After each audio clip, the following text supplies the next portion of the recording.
Sigmund Freud believes that the two things that motivate humans in virtually everything they decide or choose are sex and death.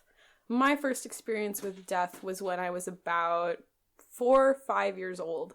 I had 2 goldfish that I won at the school carnival. I named them Romeo and Juliet because of course I did. And in true Romeo and Juliet fashion, like the Shakespeare play, Romeo died first, followed by Juliet. They died of some weird, like, fish disease where, like, we had to put these drops in the tank. I don't even know how long they lasted. But I do have a very distinct memory of flushing one down the toilet and burying the other in my backyard as my yellow lab ran around our feet, very confused. I don't think I really understood fully what death was at that time, and I struggle to remember when I did understand what death is. Now as an adult, I really can say it motivates a lot of the decisions I make in life. This is Coffee and Catastrophe with Brent and Gabi. God damn, that's poetic. Is it? Yeah, the 2 little fishies dying, man. Exactly how the fucking narrative was in the real story. Fun fact, did you know that Shakespeare did not invent that plot? It was actually an Italian poem that predated the play. And actually a lot of Shakespeare's, like, story arcs he took from, like, folklore and stuff. So many of the people watching had already known, like, the story arc or what was supposed to happen. And the way that it became popular was his, like, wordsmithery and how great of a playwright he was more than anything. But yeah, they did. And actually it also reminds me of in Kill Bill. Do you remember in Kill Bill Volume 2, the daughter steps on the fish and, like, Bill is talking to the bride about, like, the perfect image of death is, like, a fish flapping and then not flapping on the carpet. Yeah, I remember that. Holy shit. Yeah. So, like, I had my little fishy experience, and so did Beatrix and Bill's daughter, BB. Fuck. I did have some fish when I was growing up. I vaguely remember them. I just remember we had my parents had a fish tank and then some goldfish, and then they died. I must have been like 3 or 4, but usually with me, it's been dogs. A lot of fucking dead-ass dogs. Yeah, how many dogs did you have growing up? Just 2. Like, my brother's dog, my older brother's dog, was a little Yorkshire Terrier named Groundsel. And Groundsel was 16 years old when she died. Oh my goodness. So Groundsel was a little Yorkie, and throughout my entire life, when Groundsel was a little puppy, and running around in our backyard, there was like a low branch sticking out. So Groundsel ran into the branch and poked out her eye. So Groundsel only had one eye. And Groundsel, like, my mom always put these little bows in Groundsel's, like, hair. Because it was the kind of dog you had to go take to the groomers to actually give what my mom would call a puppy cut. And Groundsel was a cool dog. Yeah, just this little tiny, like, 5-pound Yorkshire Terrier. So Groundsel just died of being an old-ass dog when I was about maybe 8 years old. So did you have Groundsel your whole life then to that point? Yeah, from when I was born until 8 years old. Wow. So, Groundsel was pretty cool. I would go up to Groundsel when I was a little baby, like when I was in the walker and stuff, and I would just put toys, like, on her little bed, and she'd, like, take them and appease me and be like, all right, I'll play with this fucking toy. Aww. And then she died horribly. And then just, being old, and, like, would just go to the water bowl and I just collapse. And oh, God. And then I had Scamper, which was my dog. We picked her out at this place called Lamb's Farm.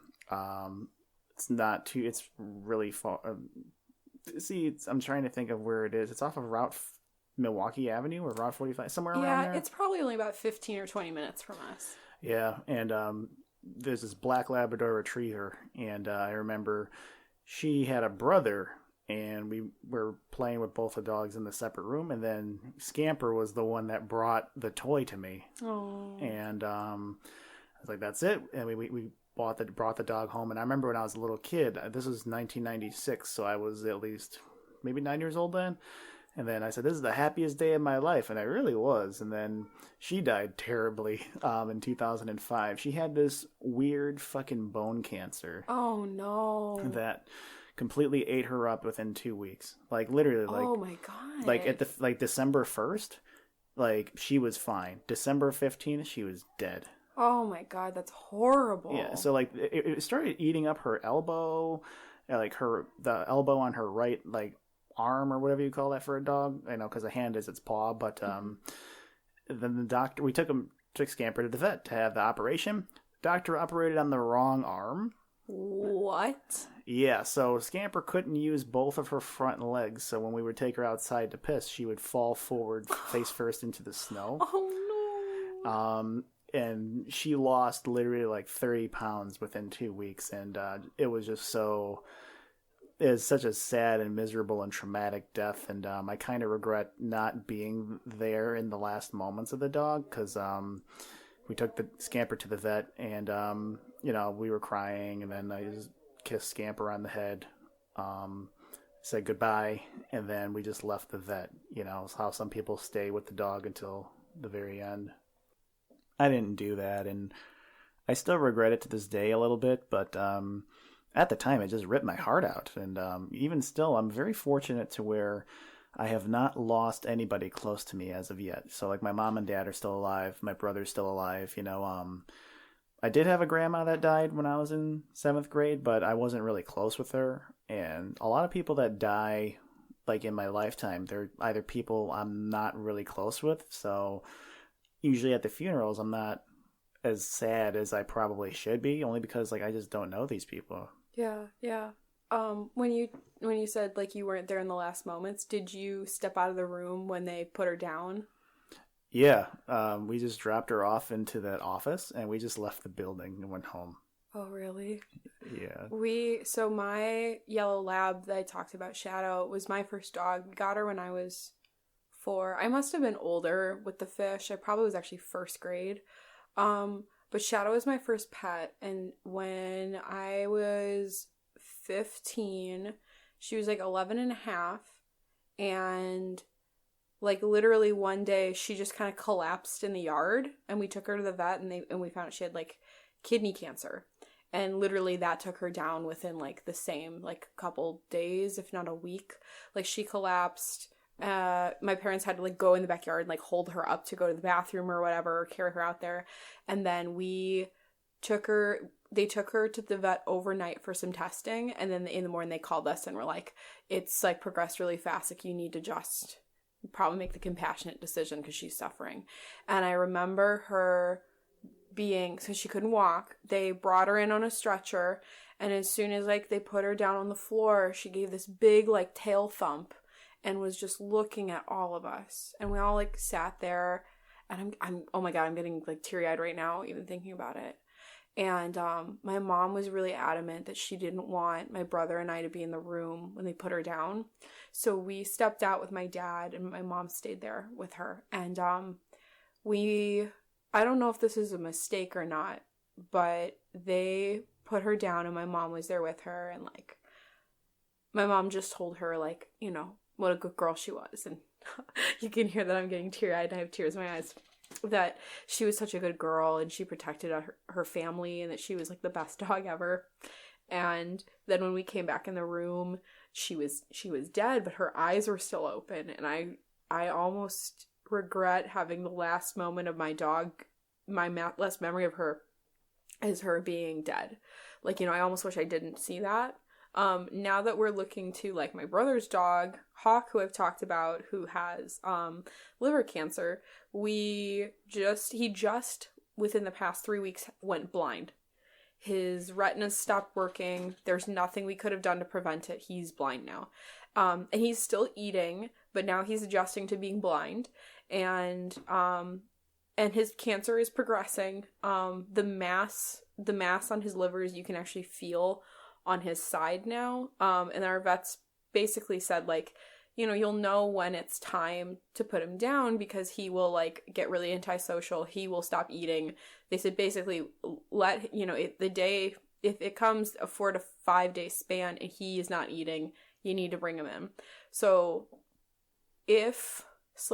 when we have to put Hawk down, I don't know if I'm going to be able to be in the room. I think it's my brother's dog. I don't know what he'll want to do, but like I've never been with someone or something the moment it's died. My ex-partner had. He actually was there when his, like, we called him his grandfather. It's actually his friend's grandfather, but, like, because my partner didn't know his biological grandparents, they'd passed on by the time he was born, this man kind of, like, took him on as his own grandson and, like, did all the things, like, grandparents would do with him. Like, you know, like, give him money for good grades and, like, all that sweet stuff. And he said that when the grandfather passed away, he felt something, like, move in the room. Like, he felt him or something, like, he left and something greeted him or something like that. So he, like, had this amazing moment with it. My first person who died in my life was my father's sister, and she had complications with diabetes. And I remember being really upset for the loss because that's the first one I'd ever had. And then the next couple people in my family who died was my mom's dad and my dad's biological dad, who I'd only known for a couple years at that point, died within like 2 weeks of each other. It was something crazy, or like a month of each other. It was like 8th grade. So I had to deal with that, and it was weird. It was hard because my mom's dad had a couple strokes, and, like, you know, he wasn't his fully able-bodied self. So that was something we'd been preparing kind of for, versus, like, my dad's dad, like, it was just out of nowhere. He had a heart attack and died. So that was really weird. And then after that, my dad's brother passed away from a heroin overdose. And then the most recent death my family has suffered has been the loss of my dad's stepfather and the father of some of his siblings. And that one I wasn't as choked up with as I was with, like, my mom and dad's dad. Like, with my step-grandfather, I guess you would call him, like, I was upset at the funeral, but I was mostly crying for the loss of everyone else. Like, the fact that my aunts and uncles had lost their father. Like, most of the time at a funeral, I'm crying for the people around me, not myself, if that makes sense. Yeah, it does. And so, like, obviously I don't know who my family will pass on next, but, you know, God forbid, yeah, I still have everyone, like, my brother and my mom and my dad, but, like, you know, I think all the losses I've experienced have mostly been people that I had enough of a relationship with, obviously, like, my mom's dad, that one was pretty hard because, like, we were really close, but then he moved, obviously, and he had those strokes. My dad's dad was weird. Like, that was a weird death because it was, like, someone you just known, and, like, I don't know, I always said that he, like, loved me and my brother more, like, in those, you know, couple years that we'd known him than we had experienced previously with, like, other, like, family figures or whatever. So that was really weird. And yeah, and this week, actually, death occurred in the school where I work with a student, and then a student I didn't have, but still, that was sad. And having to watch, you know, kids have to deal with that has been really tough. And then also, like, literally within the same week, then I had 2 students also lose, like, immediate family in really violent ways. And so that has been really hard. As weird as it sounds, like, I feel like I don't know how to process it because it's not my loss, but it's still the loss of, like, people I care about, and obviously the loss of our school community. And it's really weird. It's been really difficult to kind of work through. It makes sense because you're still human and you're still compassionate. So where does that leave you with, you know, feeling like all the emotion that you know, in a situation like that probably would expect to feel. And it's fucking tough, man. So death kind of sucks, you know, except when someone probably should die. Yeah, we talked about that a couple episodes ago. Like some people say, like, oh, only the good die young, but then there's, like, some really horrible people who live to be, like, really old, and you're like, you should have died sooner. Yeah. I know somebody that should die, not because they are a terrible person or a human being, but because they're really old, and it's just enough already. Like, they're suffering? No, they just suck. Oh, God. I luckily don't have anyone in my life that I'm just like, just die already. Like, I don't have anyone in my life like that, thank goodness. So, but yeah, there's somebody in my family who's been a lifelong hypochondriac. Even when I was a kid, she was the relative that would give me money in my birthday cards. Mm-hmm. And I would always call her every single time, whether it was my birthday, Christmas, or whatever the occasion was. And I'd be like, hi, thank you. I just want to say I love you. Thank you for the card. And she'd be like, Brent, I have cancer. And then I would be crying to my mom and dad like, she has cancer. What do we do? My parents are like, nah, she doesn't have fucking cancer. And she never did. So never did. Even about 8 years ago, she's about maybe pushing 90 now. Oh, so she was in her early 80s when she went to the Mayo Clinic. And the Mayo Clinic is like the number one fucking hospital in the world. Like, people come from like Saudi Arabia there to like get a heart transplant. Like, people go to that fucking place because like there's no better place in the entire world. So she stayed there for 3 nights and had extensive like testing. So they hooked her up to all these machines. They took all of her blood. They took her piss. Any test that you can measure was measured. So they said, okay, sit down. We have a few things to tell you. We found that you're actually pretty healthy for your age. And the only thing that we saw is you have mild arthritis in your knees and your hands, but that's just because of your age. So obviously just don't lift anything too heavy or really stress yourself, but other than that, you're in good health. So you know what she said about the Mayo Clinic? They don't know nothing. So, and even she had a stint in the hospital this past few months where we thought she like, hey, this could be it, because she's never really been in like hospitalized. Mm-hmm. So she was in the hospital and she had like congenitive heart failure. Congenital? So like congenital, yeah. Was she born with like a heart murmur or a like some sort of thing? Maybe in her mind she was, okay. But yeah, her heart was failing and her lungs kept filling up with fluid. Ooh. And she made it out completely fine. And the whole time she was complaining about the food, like, the food here is bad. Turn on the television. I'm sick. My pillow is uncomfortable. And my brother's the only one in contact with her because we haven't spoken to her in years because she sucks.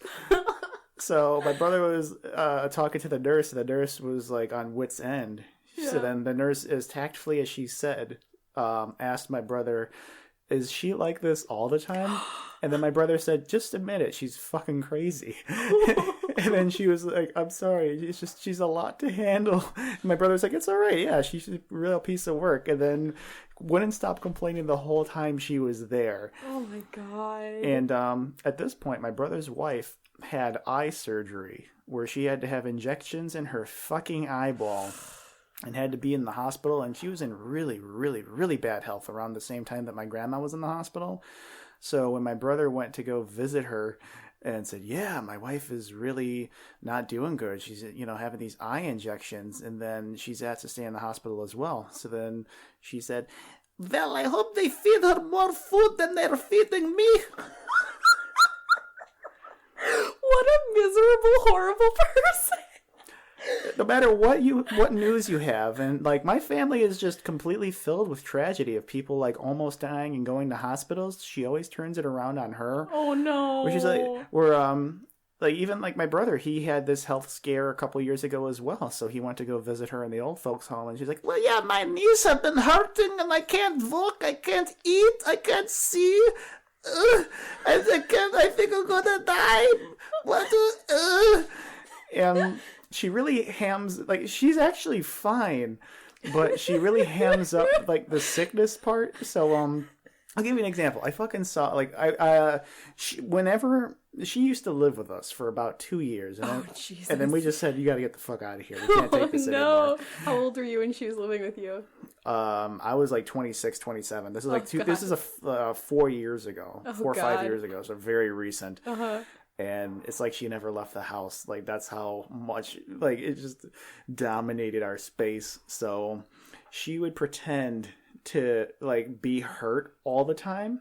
So even when we visited her, the reason why she moved in with us was because she lived with my uncle. And then my uncle died of, like, this really fucking terrible lung cancer that just, like, completely ate him up like Scamper. But, he was actually an evil person, so it's not like I'm sad that he died. It's just that, you know, he was the most racist. Like, if there's any listeners out there that think that I'm racist, if you ever heard any of my uncle's stories, you'd probably be like, you know something, Brent, you're not that bad. But you're only saying that given you're not actually racist. It's just you've said things on this podcast that, like, people might think. Yeah, like he literally, I think he was the epitome of racism. Like, in the dictionary, there was a picture of your uncle. Yeah, and he was always, like, angry and upset. You know, like, the most tame story I can give now is when we last visited him, his wife said, I don't know if I'm going to say his name, but yeah, go out in the backyard and show Brent and, my brother, the garden. And he took us out into the backyard, and he said, yeah, you see these peppers over here? They're bullshit. And then he just walked right back in the house. And that was our tour of the garden. These peppers are bullshit? Yeah, this is a man who just watched CNN all day, and he had this computer game from, like, the early 90s where he would just shoot, it was like a fighter pilot game, but he actually served 4 terms in Vietnam, and he was a helicopter, like, machine gunner, and he literally murdered hundreds and hundreds of people, and even as a kid, he would tell me that his favorite thing is he would shoot him in the chest, and if he got him in the right angle, their heads would explode. Oh my god! So he was an evil fucking person! Yeah. When my grandma was living with him, she eats with her mouth open. Oh. So, but it's like, here's the exact sound she would make no matter what she's saying.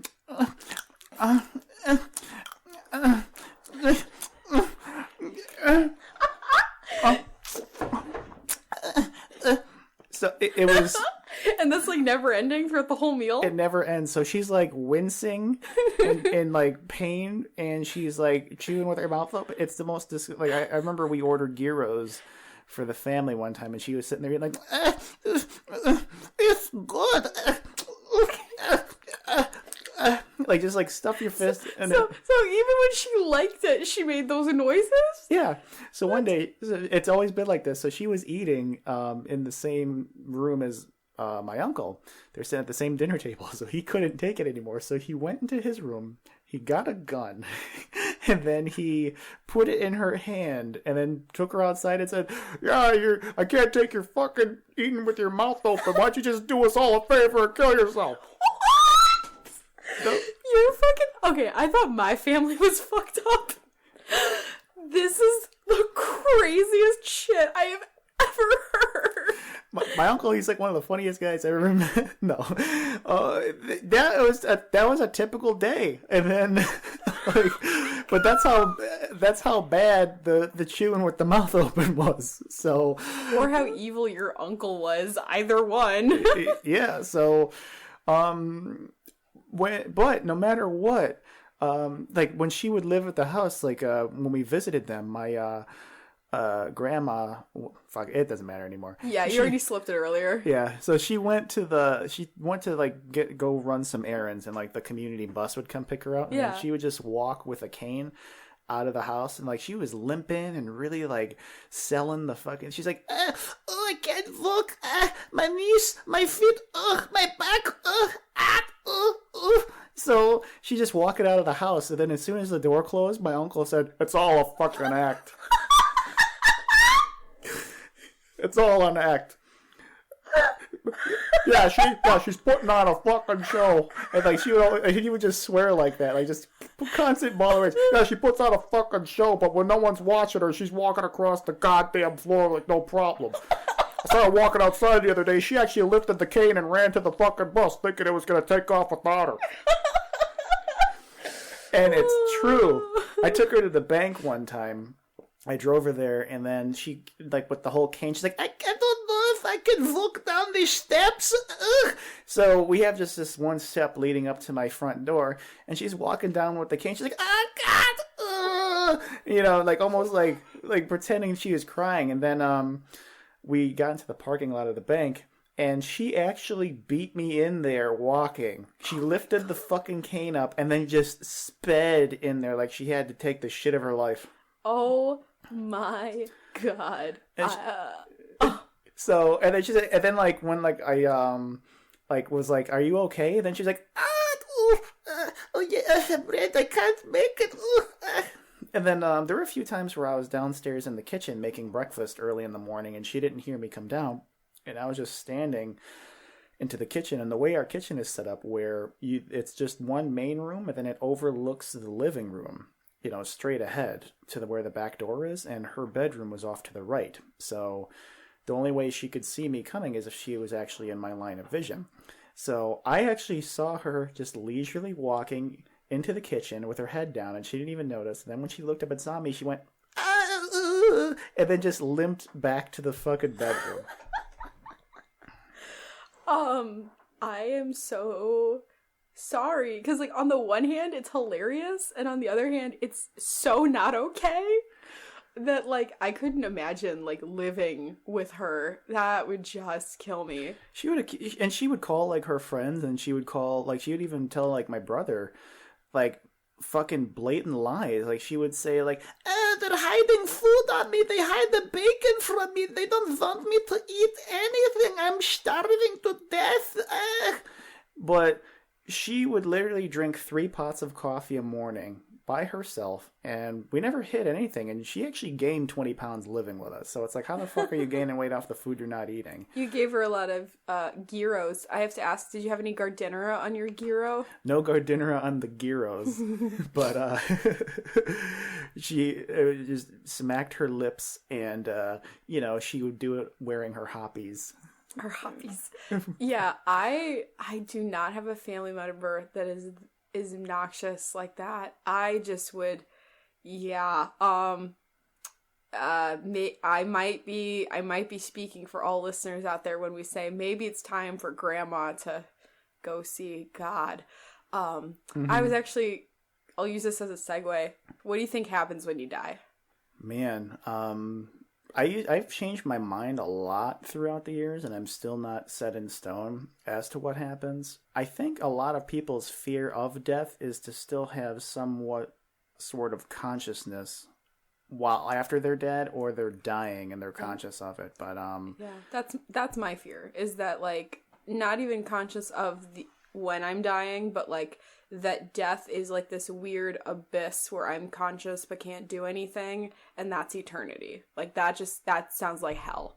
Yeah, so pretty much just waiting like at the fucking DMV. Like that's what hell is like. Yeah, it's the DMV, and like you're waiting for your number to come up, but then when you look up at the board, it's not actually numbers, they're just like symbols that you don't understand, and you're like, when the fuck? And like everyone's on their phones and doesn't want to have a fucking conversation, so you just like sit there and look around, and they're miserable for the rest of time. That I just don't want that to be death. I still can't wrap my head around that. There was no consciousness, there was nothing, just nothingness before I was born, and then I just like came on. Like my very first memory was I was about 3 years old, and then I was running down the stairs from the upstairs into the kitchen, and then I put my fingers underneath the refrigerator, and they got stuck, and I was crying, so my mom just helped me get my fingers unstuck from the refrigerator, and then we went to go pick up my brother at school, and I was in the back seat, and I just puked up milk in the back seat. Ew. And that was my first memory, but before that, there was complete fucking nothingness. Yeah, that hasn't messed me up before. But yeah, I think actually my first memory is sitting in the back seat while my mom was driving home with, we were driving home with Shadow for the first time. And she was really small. She was only like 8 weeks old. So she's like the size of a fucking potato. Like she was so tiny. I think that was my first memory. And I remember when my brother was born, but I don't remember holding him. I only remember seeing my mom in the hospital bed.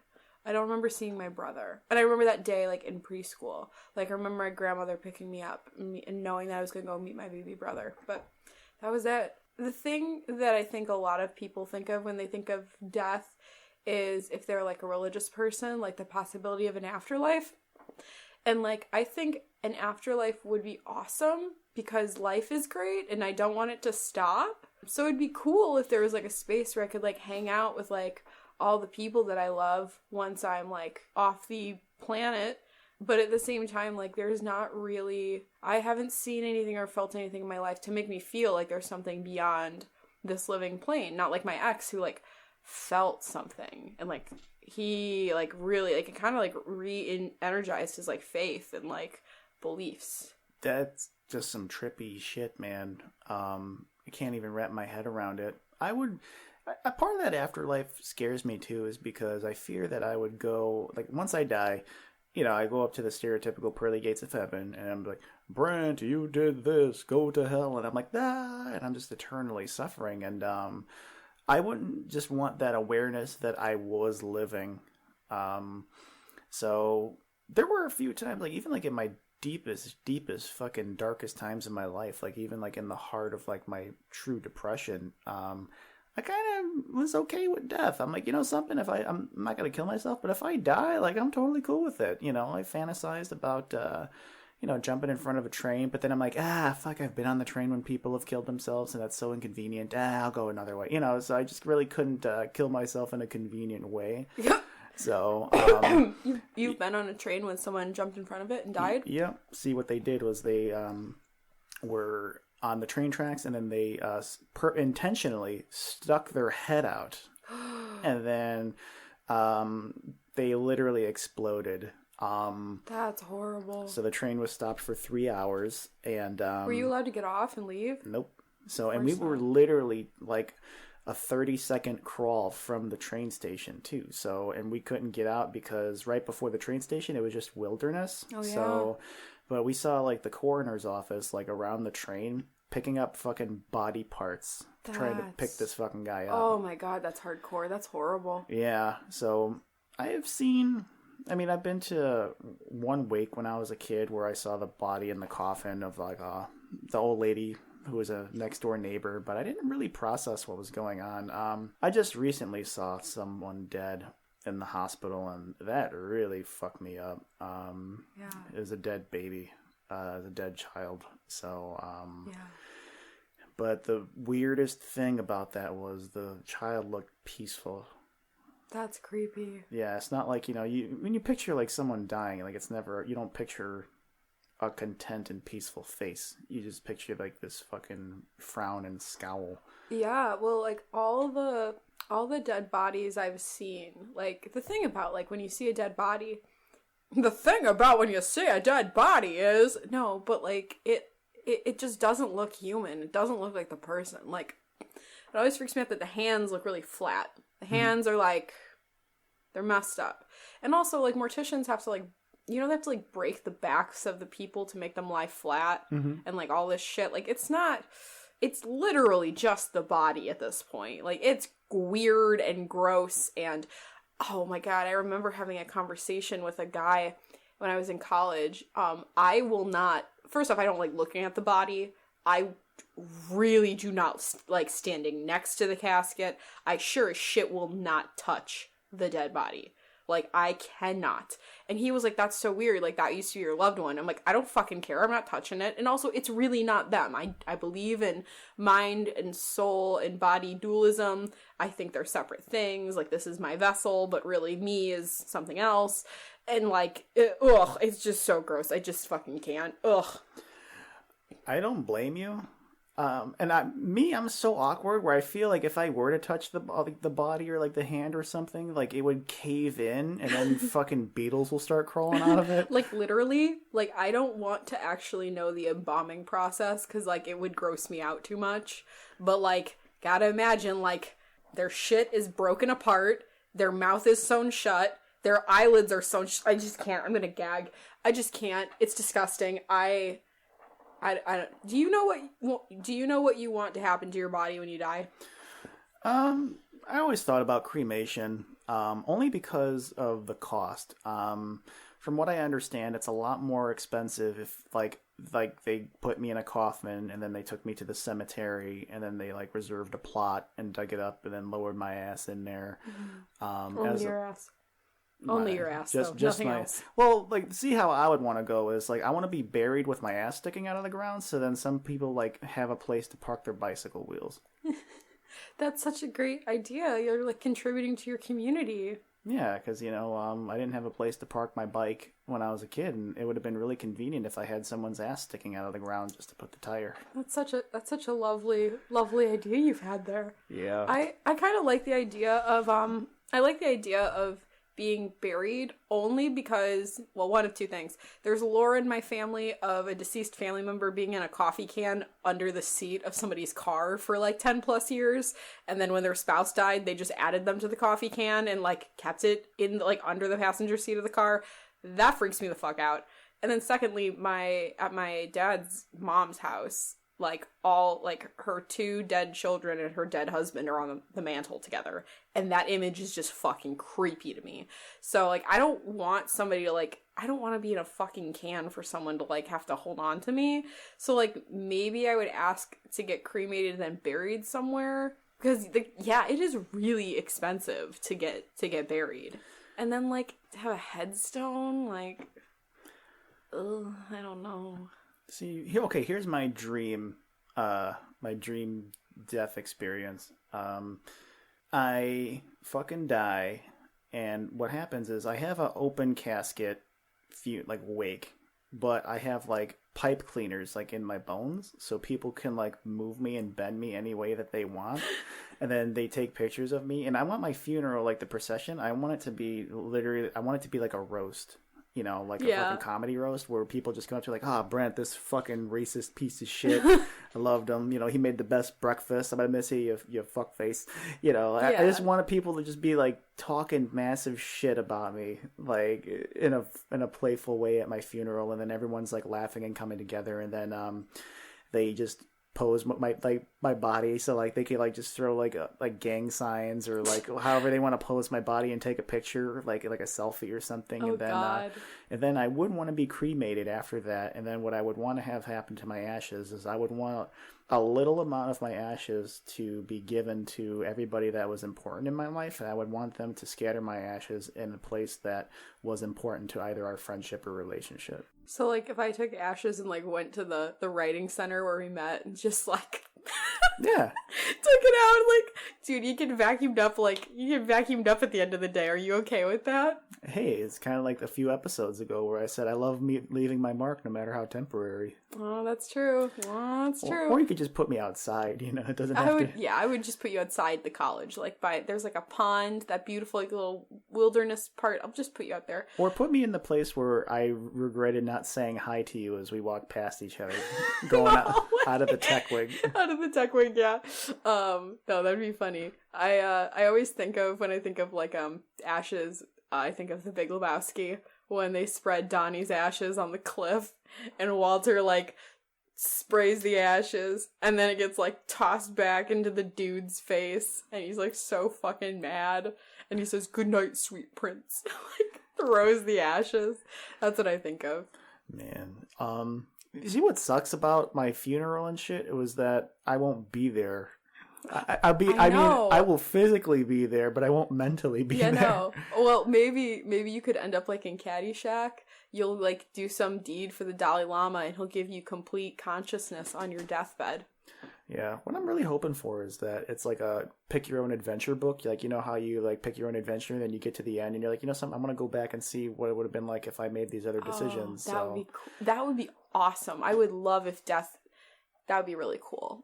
Yeah, just to see if I made the right choice to. So, like, for instance, like, let's just say, like, the biggest regret I have in my life, had I not done that, would that have set me on a path to where, let's just say, I would have just been randomly driving, and then I would have been killed at, like, 18. Oh, yeah. And not lived out these past almost 13 years. Yeah, I think that question of that question is very interesting, and it leads me to this idea of reincarnation. And I actually, it's kind of weird. Like, life on the one hand, we've talked about if you enjoy life, it's short. If you hate life and you're miserable, it's long. I think that some people do get to a point where they're like in their age and they've had their life and they're like, I've contributed what I've contributed and I am at peace with it. And then to like, for that person to then be reborn and start over, they're probably like, motherfucker, I was done and now I'm here again. Jesus fucking Christ. That would be really funny. So what's your take on like reincarnation? So do you think that we are original, or do you think that we are recycled souls of people who used to exist? The recycled souls thing sounds a bit like Scientology. But I think if reincarnation was a thing, I think it would be one soul that is in different hosts throughout the cycle or whatever. I like the idea of Hindu and Buddhist cosmology and like the wheel of samsara, and that like if you lead a good life, you're continuously reborn as a human because humans can attain enlightenment. But if you like suck and you have a bad life, you get reborn as like an animal or a vengeful, hungry ghost or a vengeful god or something like that. Like I find that interesting.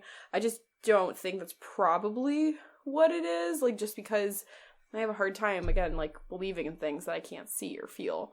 But yeah, what's your opinion about reincarnation? It's really fucking gnarly. Yeah? You've never heard of that before? It's been a while since I like read up on any of that stuff. The only thing I remember is something about being reincarnated into like a cow or something. In Hinduism, cows are sacred. I don't know why, but I know that they're sacred. So I think if you are reborn as a cow, maybe it's a good thing.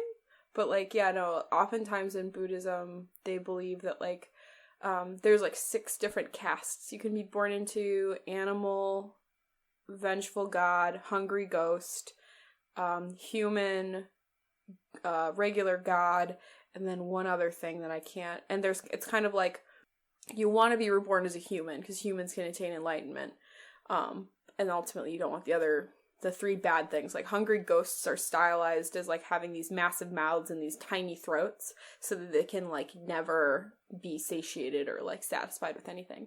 And then vengeful god is obviously gods that are vengeful. That might be me reincarnated. Yeah, you think you're gonna be reborn as a vengeful god? If I were to die like within the next, couple of years, yeah, because I got a lot of fucking resentment built up. Yeah. That I'm working on, but yeah, I'd probably come back and I'd be like, yeah, fuck yeah, I hate you, Yeah. But I liked your idea of like the comedy roast, a funeral. My dad's always said he wants an Irish funeral, which is like, I think he's gonna be cremated in a box, and then he just wants a bunch of great food and great alcohol, and everyone to just like party and have a good time. Like I think that's a good funeral. Yeah, I mean, people gathering around and being sad, I get that, but, like, that's not me. I mean, that's part of me. I mean, there is a part of me that is very deep and very dark, but on the surface, like, it's all found within humor, and if people could find that humor, like, in the deepest, darkest fucking moment, like, that's literally, like, the epitome of my life, and if people could see that at my funeral, that'd be fucking amazing. Yeah, I think I'd want it. I don't want something sad. I want like good music played, good food, people hanging out, talking stories, like, good shit. Like, I've found that, depends on the kind of funeral that you've been to, but like there's some like after funeral like luncheons that are just fucking sad.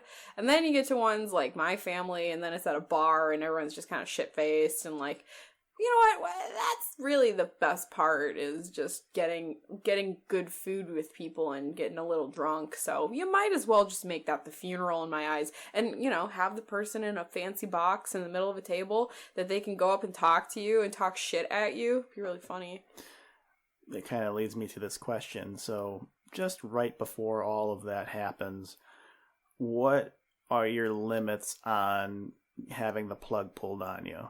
So, like, if you're in the hospital and, like, you're in a vegetative state and you have a low percentage of, like, coming out of it, like, would you want to be taken off life support? Would you want to, like, live? Like, even if it meant having a very low quality of life, like, where you're, like, completely paralyzed, you're completely dependent and there's no, like, brain activity? Well, for the sake of argument, let's say it's there, but you're not as sharp as you are now. you're still like fucked up. Let's just say it's a stroke or something to where you're cognitive, like you have these feelings, but it's not 100% articulated because like your body just completely like fucked up your brain. I think I would want, ideally, for the person or people to wait until the brain activity left, or it was to a low enough degree that I wouldn't have my biggest fear is like being as I am now, trapped in a vessel where I can't speak, emote, whatever. Like, but the day that I stop being as sharp as I am now, and it's like, I'm not capable of making those like emotions or emoting or whatever, like in the brain itself, then I think they can pull the plug on me. It's fucked up, right? Yeah, it's really fucked up to think about. Yeah, that recently happened within my family. A guy died very recently because he was taken off life support, and one of the options was to have I think it's called tracheotomy. Yeah, tracheotomy, where they kind of like poke a hole into your windpipe, right? And it breathes for you or something like that. Yeah, so he was conscious and cognizant when they asked him. They said, "Do you want to like be on a respirator the rest of your life?" And he was crying and he shook his head no. So he knew, and then they under his own consent, they took him off the breathing machine, and he died really quickly after that. Oh my god, that would be the biggest. I hope that I'm never in that situation. I think virtually everyone wants to go out in their sleep. Like, peaceful, calm, no pain, anything like that. My ex used to say he wanted to die in a sword fight or no, he wanted to get in a fight, kill somebody, and then drive a car to the West Coast and then plunge it off the coast and like die in a fiery car crash while Layla is playing by Eric Clapton. God, he was such a guy. What a guy. What a guy. Such a fucking dude. What a dude. But like, yeah, and I was like, you're a fucking idiot. Like, I just want to go in my sleep at an old age. That's the best case scenario. And the good thing about people dying is you kind of have that spectrum of peaceful death versus like dog death, where 99% of the time it's fucking tragic, miserable, and it's just I would never want to die the way fucking Scamper died, just 2 week bone cancer, and you get operated on the wrong fucking arm. Like, I couldn't do that shit. You didn't have to pay for that shit, right? No. Thank God. Fucking assholes. Yeah, no. I think that death, the good thing about death is it is a great motivator. We're all gonna die. We don't know when. We don't know how. So you might as well live like you are about to die and like just accept that and go from there. That's how I feel. Whether I actually live that way is another story. I think I'm making changes in my life to live as if I'm gonna die tomorrow, but in a positive way. Not like, going out and trying heroin and like, snorting coke off hookers' asses because why not? But more so like living to my truthful self and recognizing that like I need to make art to like feel good about myself, and not even make myself feel good, but like to make my soul feel fulfilled. I agree. And yeah, like I think a lot of people would think, okay, live every day like it's your last, as if you're giving into only your impulses and nothing else. But for me, at least, they would just to live like a completely like truthful and honest life as like I saw fit that day, and not be restrained with thoughts or expression, not given to my impulses, because my impulses would be just buy like a shitload of fucking candy and then just binge on that, and then fucking call someone that's close to me and say I love you, all right, goodbye, and then that would be it. But it's tough because I didn't really realize my mortality until honestly fairly recently, because I understood death because I've been around it so much. And even my parents, they're still alive today. Like when I was 10 years old, my mom was in the hospital with blood clots in her legs and her lungs. Wow. So, and I was actually in the room when the pastor or the priest, I can't remember the term, came into the room and read my mom her last rites. Oh, you're actually... I'm so sorry, number one. That's terrifying. That reminds me of when my great-grandmother died, my father's grandmother, and we came in to see her, and she was hooked up to life support, and the priest or the chaplain was coming in to give her communion for Sunday, and she, they had to open her mouth for her and put it in her mouth, and she was on this breathing machine, and her whole body was convulsing, and it wasn't human. It was like, I would do the motion, but it wouldn't make sense on a podcast because you can't see it. But it was absolutely terrifying. It's really fucked up because the last rites, it's like, you're gonna die. Like, this is gonna happen. And, no, for sure. I remember I was actually, like, it was strange because I knew what was happening, but it didn't really hit me. Like, my dad was, like, completely uncontrollably crying, but, I was there. I was like, everything's going to be okay. And then, she's still alive to this day. And then my dad, about 7 years after that, got stage 4 colon cancer. Oh my God. And he actually had literally an 8% chance of living 6 months. Oh my God. And he actually, like, no joke, they wrote about my dad in these medical books because, he's still alive. He's, like, totally fine. And, wow. He's in remission? Yeah, like, he's been cancer-free, since 2003, 2004. There was a little part where it came back to him, but it really just went away, and he's, like, totally fine now. So he was supposed to die too. So my parents are really lucky, and I'm really lucky that they didn't die, when they were supposed to. So, they literally fucking stared death in the face. Yeah. So that's like why in hospitals, whenever somebody says, yeah, it's not looking good, like, you could be this, it could be that, I never really, just because of both of my parents and witnessing them in those states, I don't believe statistics. So when they say that, like, you have a 10% chance of living, there's even stories of people who are in a comatose and vegetative state, and they literally snap out of it, and they're, like, totally fine. Yeah. I mean, that guy I was dating, they told him, like, it was, like, first week of December, like, you're not going to see Christmas, and here he is still alive. Like, there's something to be said for, like, the human spirit, and, like, I think some people just, like, while they have a cancer, they'll get into a state, like, they are just like, I'm not gonna fucking die, I'm not going down. There's a person that I went to high school with who I was more close with, her older sister, but I just found out that she is going through chemo treatments.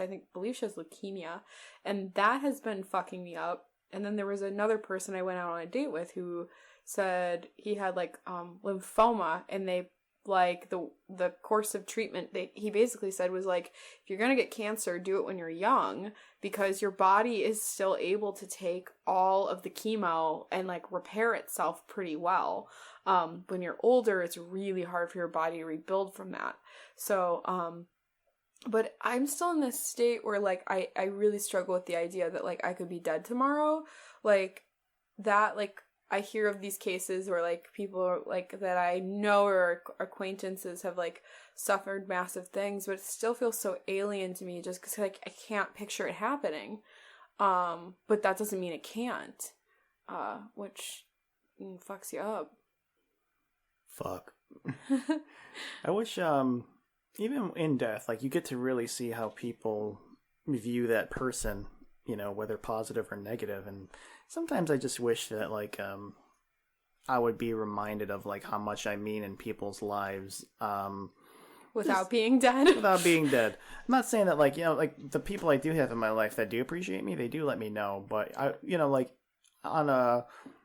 if I were to binge watch people, like, just, like, saying, like, how they felt about me, like, as if I was dead, that would be, because I don't see that. I only see, like, what I'm thinking of and, like, what I'm, like, experiencing in and of myself. So, yeah. And that's really, it's a really biased experience, because especially, like, it, I don't know if you're similar like me in this regard. Are you really pessimistic and hard on yourself?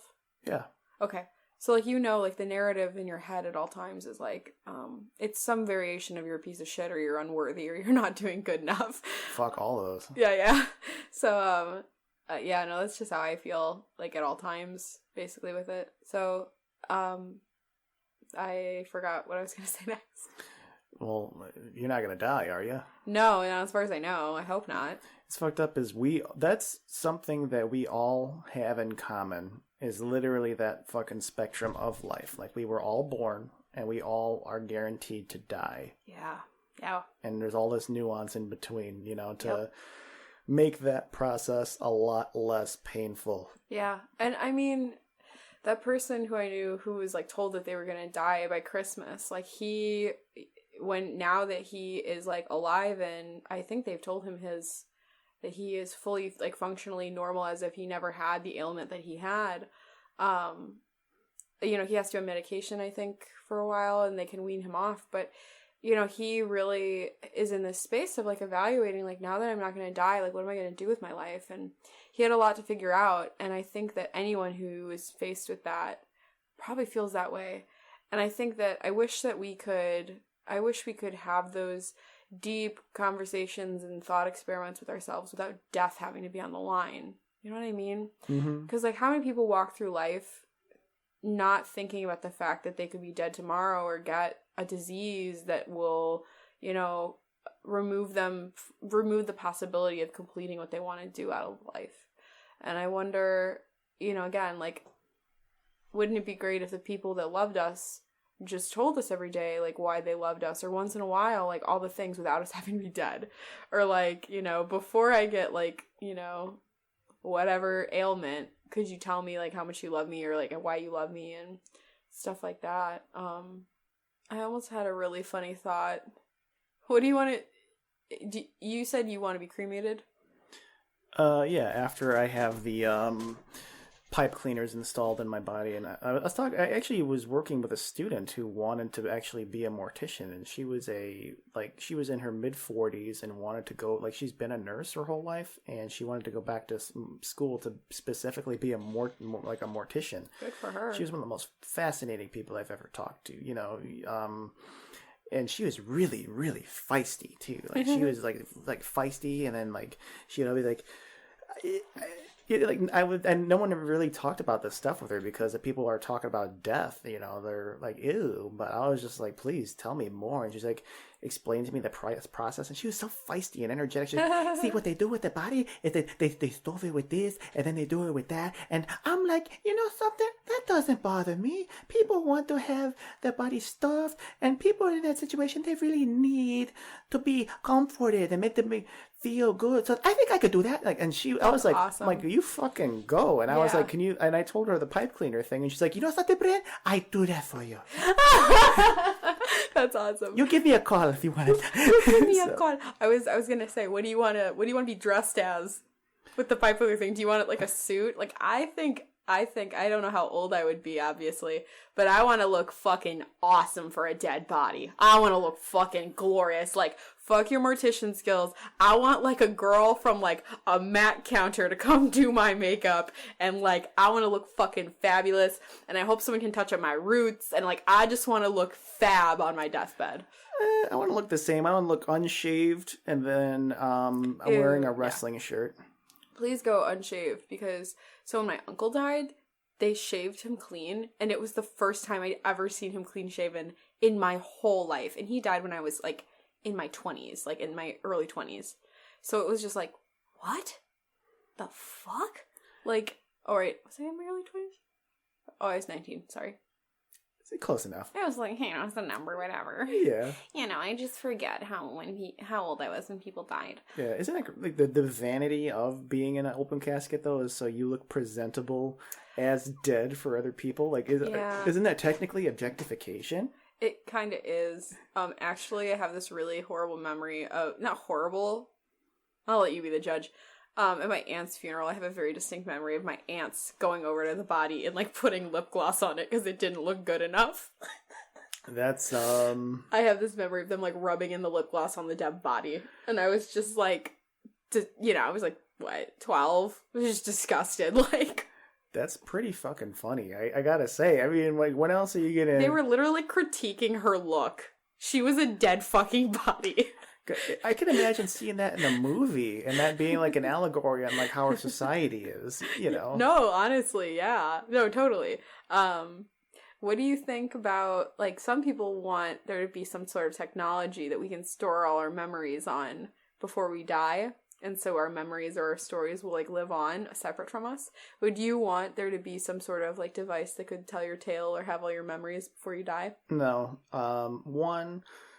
If people really knew the shit I was thinking most of the time, I would be fucking frozen in Arkham Asylum. And 2, that's the only thing that I've ever really owned that was mine and private.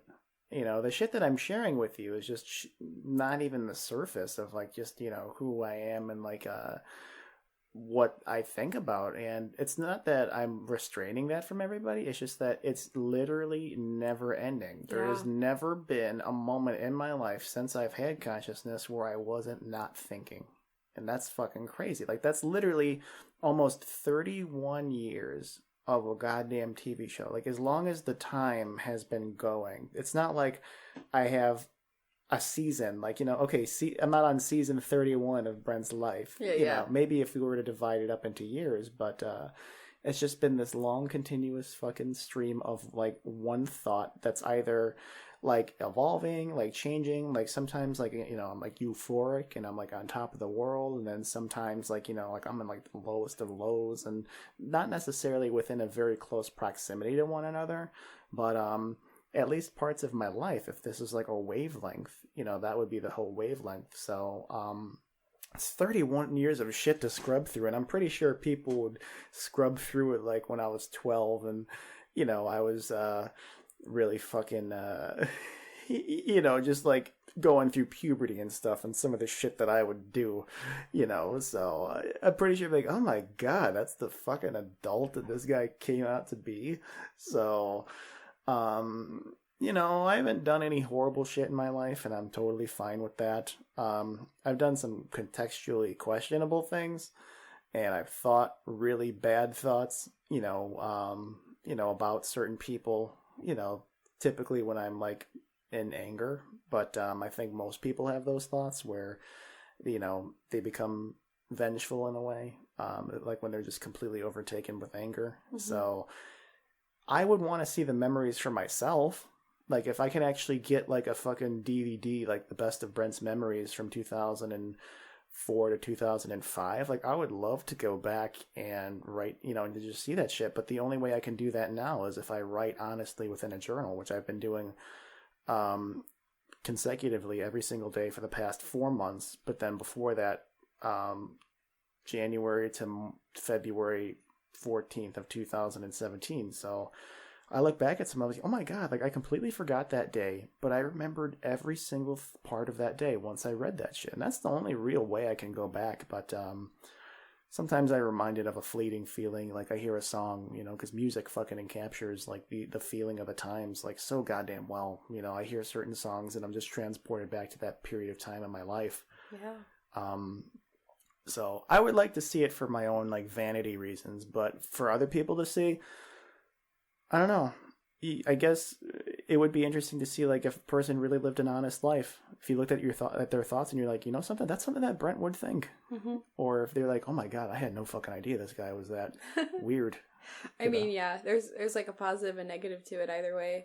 I don't know if I'd want all my thoughts cataloged. Again, like we talked about, like, I have a lot of really negative thoughts about myself that I've been trying to work on, so I don't know if anyone wants to listen to that stuff. But I've got cool ideas about, like, music and art, I think, and I like analyzing literature and books and whatnot, but that isn't anything that I couldn't encapsulate into a paper.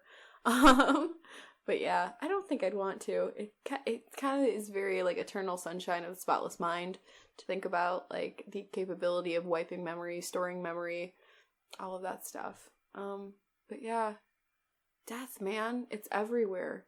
Springtime, this is going to sound horrible. Springtime reminds me of death a lot, because most of the time in my life that someone has passed away has been springtime. Ooh. Weird. But I think of death a lot in springtime, and probably also because of dead animals all over. Like, it's roadkill season, like nobody's fucking business when springtime, because it gets warm out, and then all the animals come out, and they, like, want to be like, yay, springtime, run across the road, dead.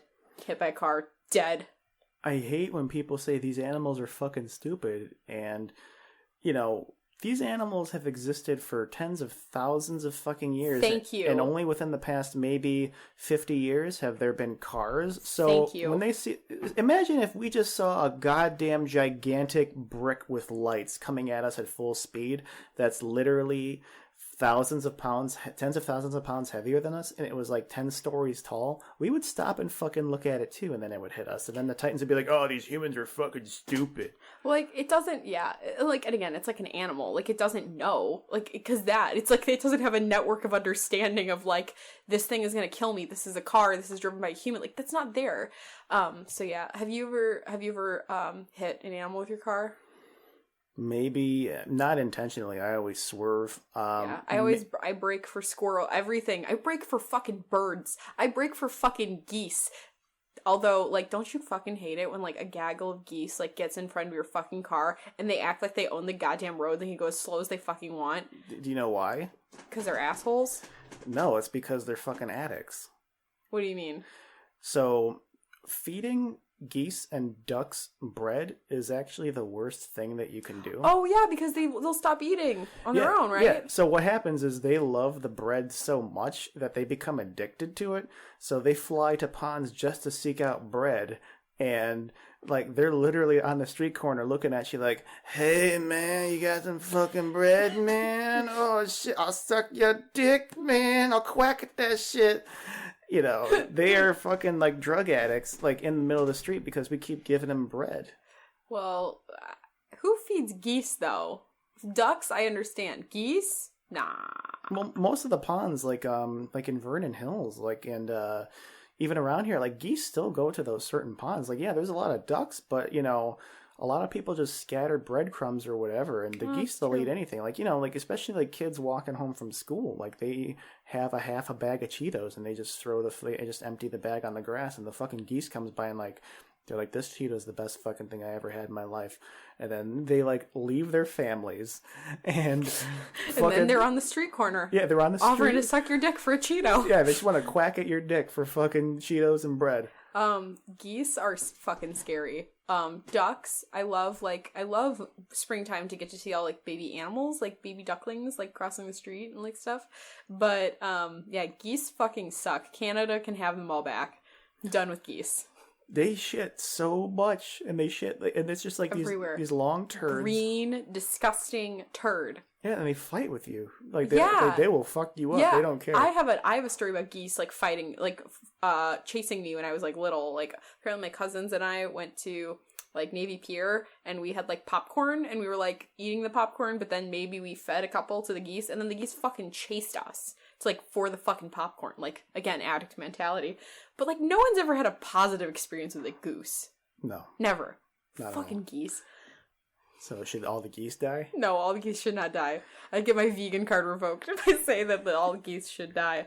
But like, they need a fucking attitude adjustment. They're you know how like Canadians are super nice? Not the geese. The geese take all the anger, I guess. Maybe the geese take all the anger of the Canadians so they can just perpetually be nice.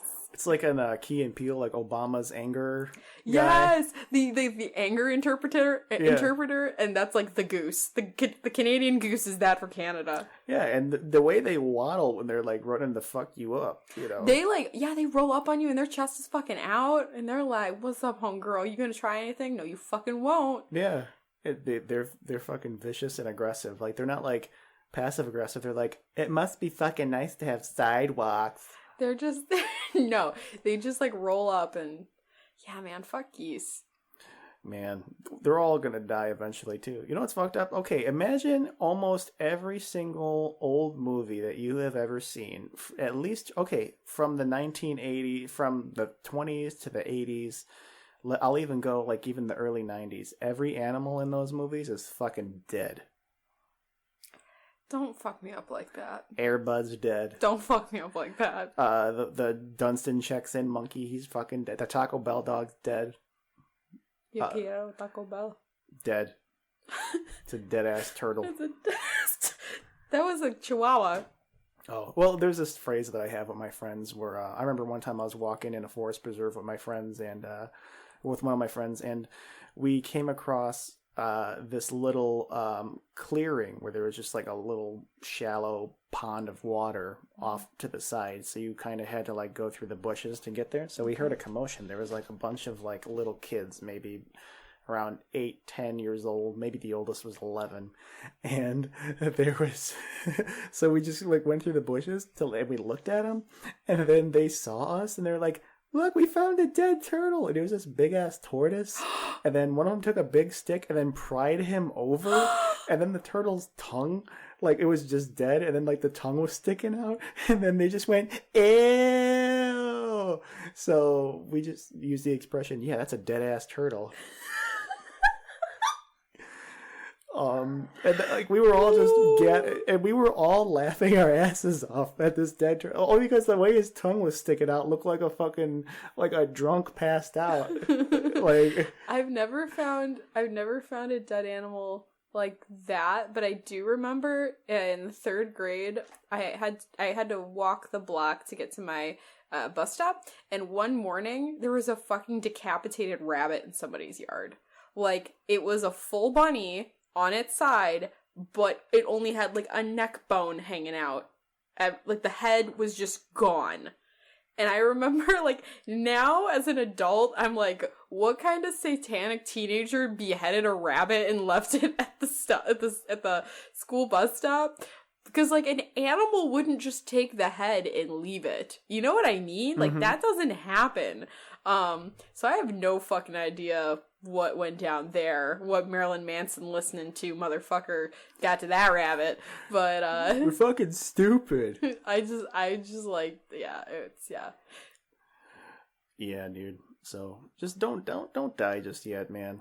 Hey man, I said in a previous episode I'm hoping we get to at least 85, so in good health and good conscience. Yeah, because if I die soon, don't be sad unless I fucking die in a sad way. But I don't know, if you're ever at my funeral, like just have as much of a good time as you can, and you gotta do a fucking podcast. Like you gotta say like, this is Coffee at Catastrophe with Gabi, and Brent's fucking dead, and no, what I'll do is I'll like set up our usual setup with the 2 mics and headphones, and I'll put your little box across from the mic and put a set of headphones on it and the microphone, and I will just do it normally and be like, so what do you think about death? And then I'll just say, what's the other side like, Brent? That's what I would say. I would say nothing because I'd be fucking dead. And I would respond, that's great. But then I would you would just be silence, and you'd be really reflective, and then like after a long pause, like you'll just hear, how come we can't say the N-word? And then that's how I go out. And that's how you go out. No, same here, dude. I will tell you this: if I die anytime soon, which I hope sincerely won't happen, please make sure that I look fucking awesome in my open casket, and y'all better y'all better order the best fucking bomb ass vegan food ever and eat that shit. If there's any animal products at my fucking funeral, no, I'm just kidding. But that would be like, yeah, if I die, which I really hope is no time soon, I'd like everyone to have like a nice party and like hang out and just like talk and not be sad. And like, you know, it'd be really cool if like as a teacher they could like put a plaque up for me, even if I've only been at that school for 1 year. They probably would. Make it like the Gabi Caputo corner of contemplation. I don't even know. Yeah, it would just like help change the world and shit. And how about this? At your funeral, I will make the fucking vegan food. Like, okay, like, is this vegan? Like, okay, like flaxseed flatbread, like with a little bit of like olive oil, like on top, baked in the oven. And on the inside is like avocado, broccoli, tomato, and onion, and it's wrapped up in what I was gonna say feta cheese, but that's just definitely not fucking. You can make vegan feta. There's a recipe.